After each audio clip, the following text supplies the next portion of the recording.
សួស្តីបងប្អូនទាំងអស់គ្នាកាលពីវីដេអូមកយើងកែលំហាត់ដល់លំហាត់លេខ6ហើយឥឡូវយើងចូលលំហាត់បន្តទៀតតទៅជាមួយនឹងលំហាត់លេខ7យើងដែលលំហាត់នេះគឺជាលំហាត់ដែលធ្លាប់ប្រឡងចូលសាលាតិចណូកាលពីឆ្នាំ2018របស់យើងតោះកុំឲ្យខាតពេលយូរយើងទៅអានប្រធានលំហាត់ទាំងអស់គ្នាយើងមើលចំពោះលំហាត់លេខ7គេថាប្រសិនបើផលសង potential 10 វ៉ុលចឹងគេមានផលសង potential 10 វ៉ុលត្រូវបានគេភ្ជាប់ទៅបន្ទះលោហៈ2ដែលមានចម្ងាយ2សង់ទីម៉ែត្រនោះដែលអគ្គិសនីដែលនៅចន្លោះបន្ទះលោហៈនោះមានតម្លៃចឹងតម្លៃនេះគឺគេចង់ឲ្យយើងរកដែលអគ្គិសនីដែលមាននៅចន្លោះបន្ទះលោហៈចឹងចំពោះលំហាត់ហ្នឹងអត់មានអីពិបាកទេគ្រាន់តែបងប្អូនចាំរូបមន្តក្នុងការគណនាដែលអគ្គិសនីនៅក្នុងចន្លោះបន្ទះលោហៈ2ដាក់ស្របគ្នារូបមន្តវាគឺ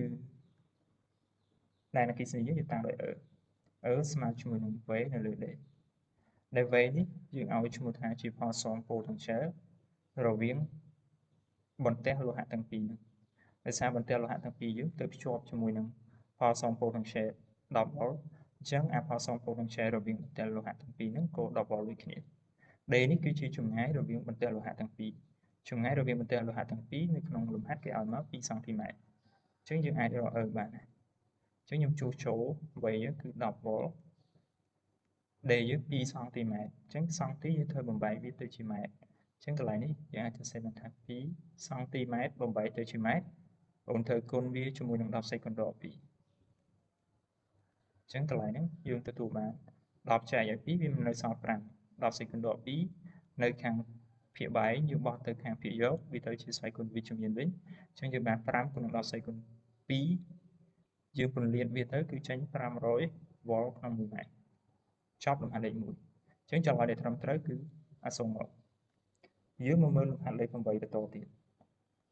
ចំពោះលំហាត់លេខ8គេថាគេឲ្យយើងគណនាថាមពលអគ្គិសនីដែលផ្ទុកក្នុងកុងដង់សតឺដែលមាន capacity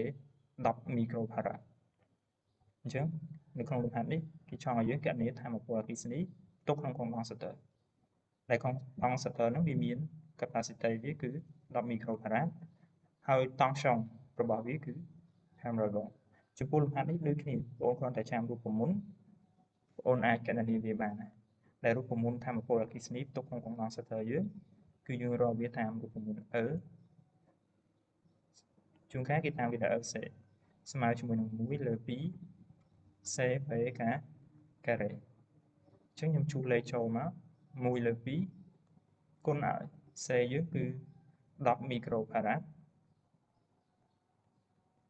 ចំណែកឯ V យើងគឺ500តែយើងកុំភ្លេច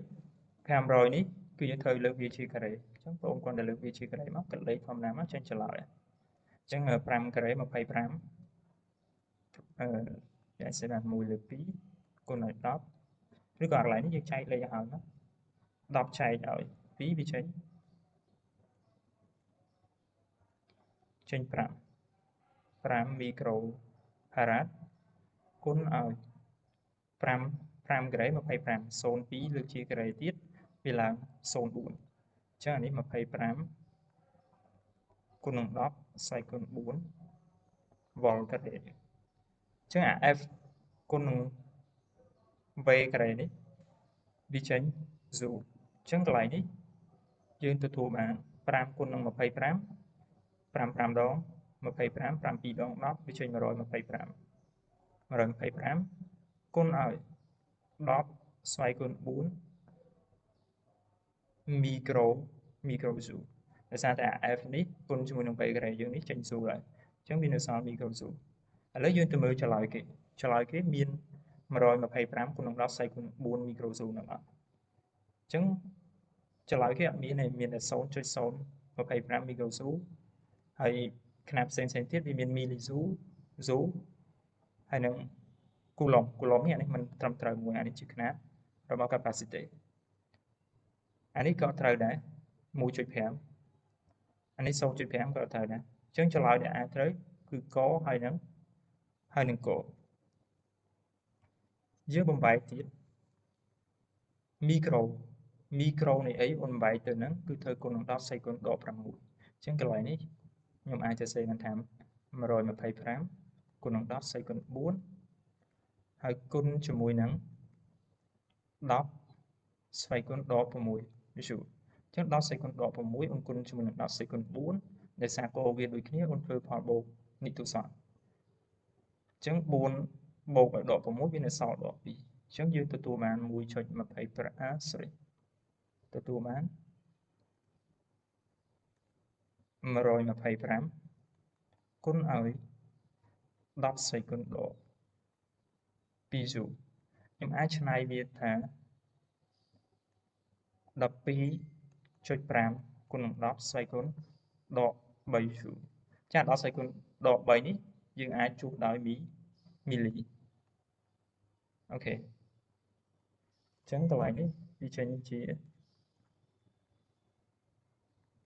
12.5 មីលីស៊ូអញ្ចឹងចម្លើយយើងគឺ 12.5 មីលីស៊ូអញ្ចឹងចម្លើយដែលត្រឹមត្រូវគឺចម្លើយកអូខេឥឡូវយើងចូលទៅមើលលំហាត់លេខ 9 បន្តទៀតអញ្ចឹងនៅក្នុងលំហាត់លេខ 9 គេថាគេមានស៊ីគ្វីអគ្គិសនីដូចបង្ហាញក្នុងរូបនេះគឺជាស៊ីគ្វីអគ្គិសនីសំណួរគេសួរថា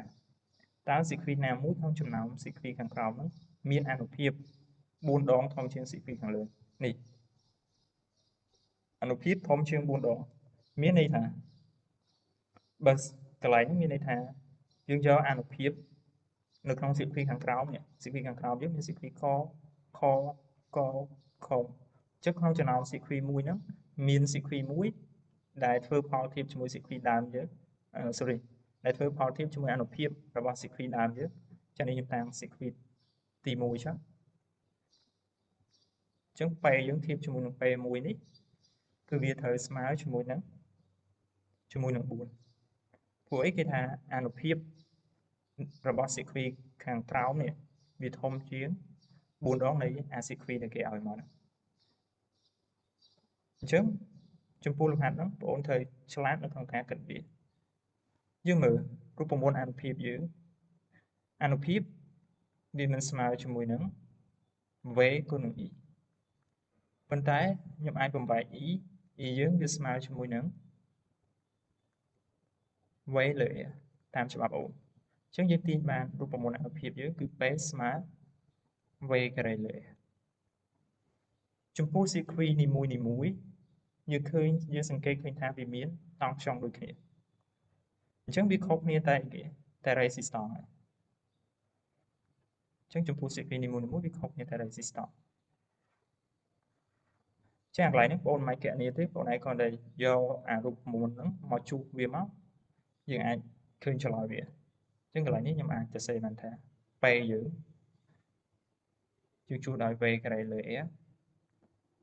ហើយពេលអងយើងខ្ញុំជួបដោយ v ការ៉េនៅលើ am ម្ដងនេះខ្ញុំតាមវាទៅ a នៅលើ a ដោយសារ v ការ៉េយើងដូចគ្នាយើងអាចសម្រួលវាបានតែប៉ុណ្ណឹងវាស្មើ4អញ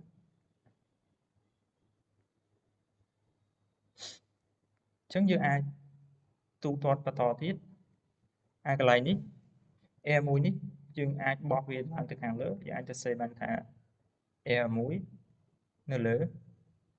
ហេតុអីបើយើងអាចទៅសេអញ្ចឹងបានព្រោះអាហ្នឹងគឺជាផលចែកប្រភេទ2កាលណាប្រភេទ2ចែកគ្នាអូនត្រូវយកចម្រាស់អូនត្រូវយកប្រភេទទី1ក៏នឹងចម្រាស់ប្រភេទទី2អញ្ចឹងវាស្មើមែនស្មើ4អញ្ចឹងកន្លែងហ្នឹងគាត់អូនឯងរក a1 ធៀបជាមួយនឹងអា a ដែលយើងចង់បាននេះចេញ4អាហ្នឹងគឺវាត្រឹមត្រូវអញ្ចឹង a1 យើងប្រហែល a1 យើងវាស្មើជាមួយនឹងដោយសារតែ resistance ទាំងពីរនេះតជាសេរីអញ្ចឹង a1 យើងវានឹងស្មើ6បូក4អញ្ចឹងវាស្មើ10អូមអញ្ចឹងអ្វីដែលយើងត្រូវរកគឺយើងត្រូវរកអីគេត្រូវរក air ដែលបងឯងរកនៅក្នុង CP ខាងក្រោមនេះនៅពេលដែលបងឯងរកហើយបងឯងត្រូវយកវាមកឆែកឬក៏យើងអាចគិតបែបនេះទៅពេលដែលខ្ញុំទាញរក air ចេញពីកន្លែងនេះវាស្មើ air1 ឆែកជា4អញ្ចឹង air1 យើងដឹងយក10ឆែកជា4មកខ្ញុំយក10អញ្ ចែកជា4វាស្មើជាមួយនឹងកន្លែងនេះគឺយើងដាក់បាន2.5 អូខេ 2.5 អូម